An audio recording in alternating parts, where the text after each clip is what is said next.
नजदीक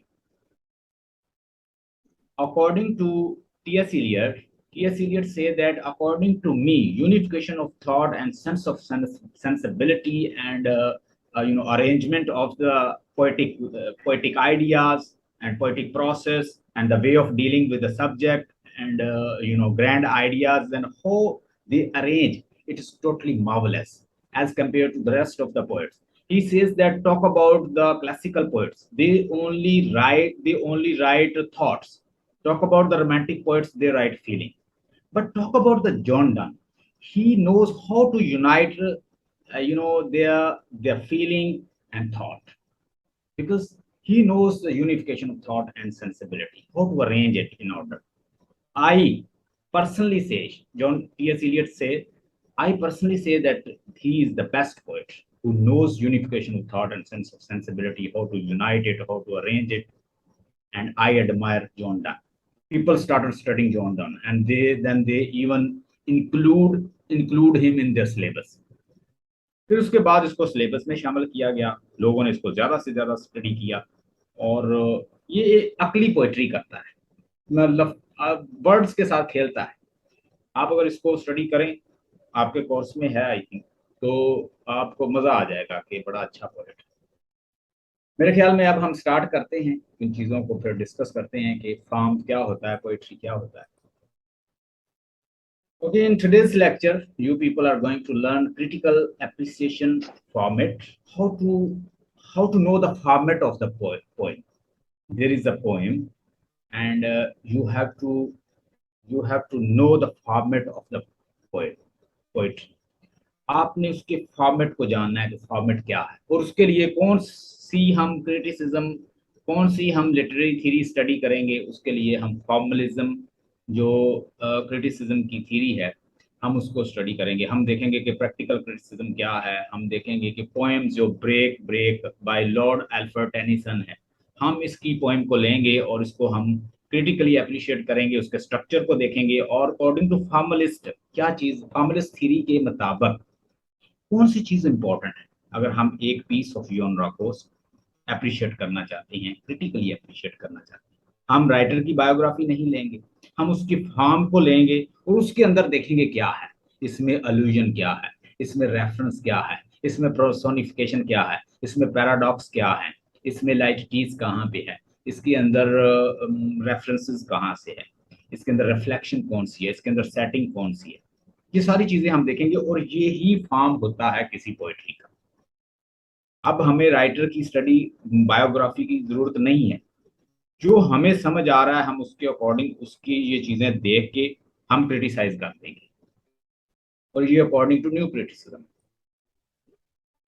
ले जी, क्रिटिकल एप्रिसिएशन फॉर्मेट। एक पोइट्री को अगर हम क्रिटिकली अप्रिशिएट करना चाहते हैं, तो उसके लिए एक फॉर्मेट है। आपको अगर मैं कह दूं कि यहाँ से लाहौर जाना है, और डिफेंस के अंदर एक बिल्डिंग है, उसका नंबर 50 है या 55 है, आपने वहां जाना है। अब वहां जाने के लिए आपको क्या चाहिए, उसका फॉर्मेट चाहिए, उसकी उसका आपको रास्ता चाहिए, वे चाहिए। अगर मैं आपको वे बता दूं, तो आप स्पेसिफिक बस पे बैठेंगे, और जिस जगह पे उतरना है वो एड्रेस भी आपके पास होगा, आगे से आपको रास्ते का पता, तो आप आसानी से वहां पहुंच जाओ। अब मैं 100 दफा आपको कहता रहूं पोएम को क्रिटिकली अप्रिशिएट करना है, खदीजा आपने पोएम को क्रिटिकली अप्रिशिएट करना है, आपको उसका प्रोसीजर ही नहीं पता, तो आप कभी भी नहीं कर सकोगे। खदीजा कर लेंगी आप, अगर उसका मॉडल ही नहीं पता, तो उसके लिए आपको मॉडल दे रहे हैं हम। ये मॉडल जो है, इसका स्नैपशॉट ले, ये जो मैंने आपके सामने बनाया, kindly take its snapshot, and it will help you to critically appreciate piece of poetry.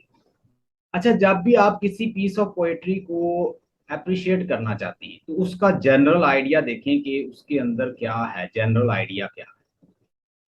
ठीक है, you will learn the general idea of the poem.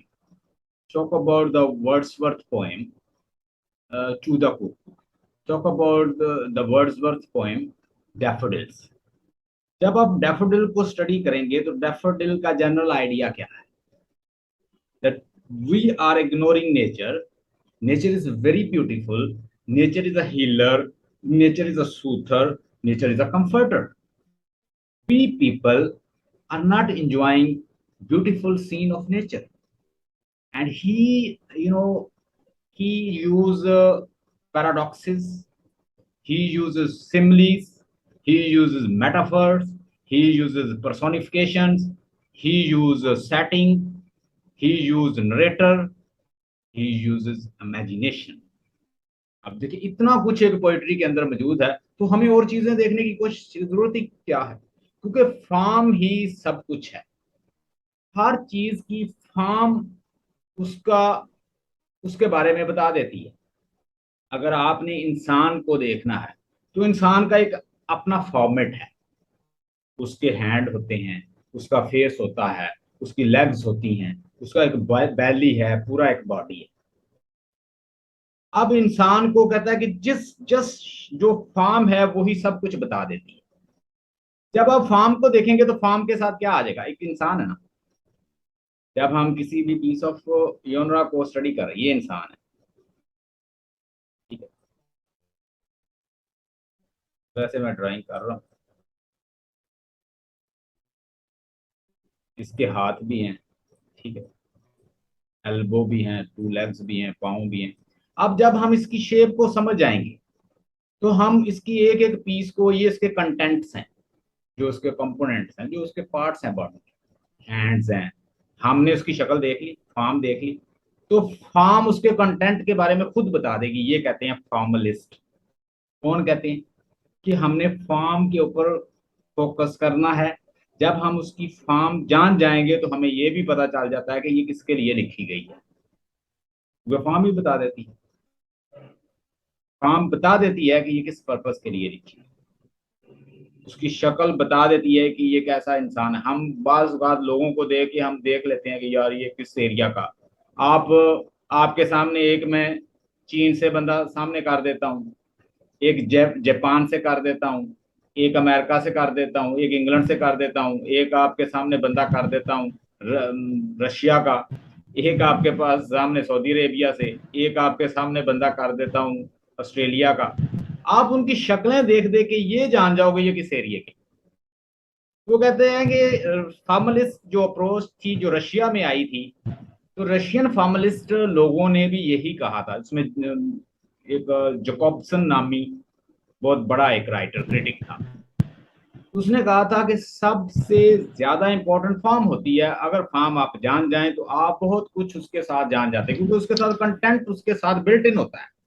आप मोबाइल लेते हैं तो मोबाइल के साथ उसकी मेमोरी बिल्ट इन होती है, उसके कंटेंट भी फिर समझ आ जाते हैं। तो सबसे पहले focus according to new criticism and formalism हमने किसके ऊपर रखना है, पहले फॉर्म के साथ। न्यू क्रिटिसिज्म और फॉर्मलिज्म में थोड़ा सा फर्क है, वो मैं अभी जब समझाने लगूंगा तो वो थोड़ा सा आपको डिफाइन कर दूंगा, क्योंकि एक अमेरिकन अप्रोच है और दूसरी रशियन है। जनरल आइडिया को हम देखते हैं कि ये पोएम कहना क्या चाह रही है। जब हम किसी भी पीस ऑफ पोएम को क्रिटिसाइज करना चाहते हैं तो उसको देख लें, उसका जनरल आइडिया कर लें, एक दो दफा पढ़ें, आपको थोड़ा सा आइडिया हो जाएगा। उसके बाद आपने उसकी बैकग्राउंड, पोएम के बैकग्राउंड पे जाना है, राइटर के बैकग्राउंड पे नहीं, पोएम के बैकग्राउंड। पोएम की बैकग्राउंड क्या है, इसकी बैकग्राउंडिंग, इसमें फोरग्राउंडिंग क्या है और इसका बैकग्राउंड क्या है, ये कहाँ लिखी गई है। ये जो डैफोडिल्स हैं ये कौन सी जगह पे है, नहर है। देखिए बैकग्राउंड और फोरग्राउंडिंग, ये दो चीजें पोइट्री में बड़ी इंपॉर्टेंट है। आपको थोड़ा सा न्यू लगेंगी, आपने ये पहले नहीं किसी ने बताई होंगी, मैं अभी बता दूं। एक होती है फोरग्राउंडिंग, एक होती है बैकग्राउंडिंग, ठीक है। अब इन दोनों में थोड़ा सा डिफरेंस है। आप एक पीस ऑफ पोएम को लेते हैं और उस पीस ऑफ पोएम के अंदर आप देखते हैं कि कुछ ऐसी चीजें मौजूद हैं जो आम चीजों से हटकर हैं। आप विलियम ब्लेक को देखेंगे, विलियम ब्लेक टाइगर के स्पेलिंग लिखता है TYGER। क्या टाइगर के स्पेलिंग ये है? बताएं। टाइगर के स्पेलिंग तो ये नहीं है। क्या उसे टाइगर के स्पेलिंग नहीं आते थे? इतना बड़ा पोएट था, उसे स्पेलिंग आते थे। ये उसने एक फोरग्राउंडिंग यूज की है।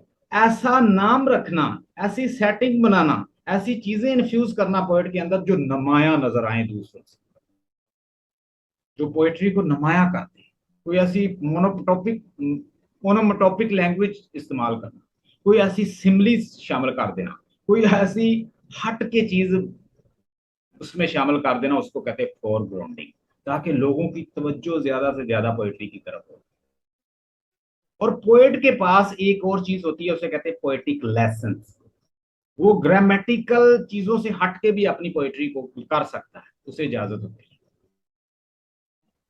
फोरग्राउंडिंग, फोरग्राउंडिंग की समझ आ गई कि ऐसे एलिमेंट, आप विजुअल इमेजरी, आप ऑडिटरी इमेजरी, या आप kinaesthetic imagery, olfactory imagery, gustatory imagery, इस तरह की इस्तेमाल करें, इस तरह की पर्सोनिफिकेशन इस्तेमाल करें, इस तरह का टाइटल रख दें, इस तरह के सेंटेंस डाल दें, इस तरह के वर्ड्स डाल दें, इस तरह के डिक्शन डाल दें कि जो हट के हो आम चीज, जो नुमाया करे आपकी पोइट्री से दूसरे लोगों से, उसे कहते हैं फोरग्राउंडिंग।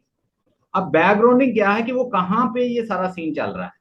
डैफोडिल्स हैं, ऊपर एक बहुत सायादार दरख्त है, उसके नीचे बहुत लंबी कतार में डैफोडिल्स हैं, और नहर का सीन है, और उसके किनारे पे they I saw thousands, 10,000 in a glance. Glance का मतलब होता है एक नजर पे मैंने 10,000 तकरीबन देखे।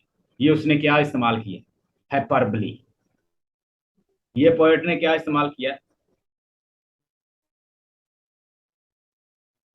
हाइपरबली। ये क्या?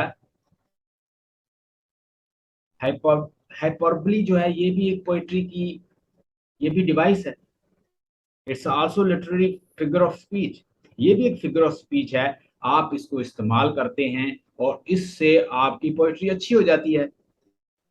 Thousands I saw in a glance, तो वो क्या, आप लोगों को एग्जैजिरेट कर रहा है। इसको कहते हैं, इसका मानी होता है एग्जैजिरेट करना, बढ़ा चढ़ा के बात करना, उसको कहते हैं हाइपरबली। ठीक है। एक होता है लाइटटीज, LITTITIES, लाइटटीज। लाइटटीज का मतलब होता है अंडर एस्टिमेट करना, अपने आप को बहुत ही लो पेश करना किसी के सामने। हाइपरबली का बढ़ा चढ़ा के, लाइटटीज अपने आप को बड़ा बड़ा कम तर पेश करना।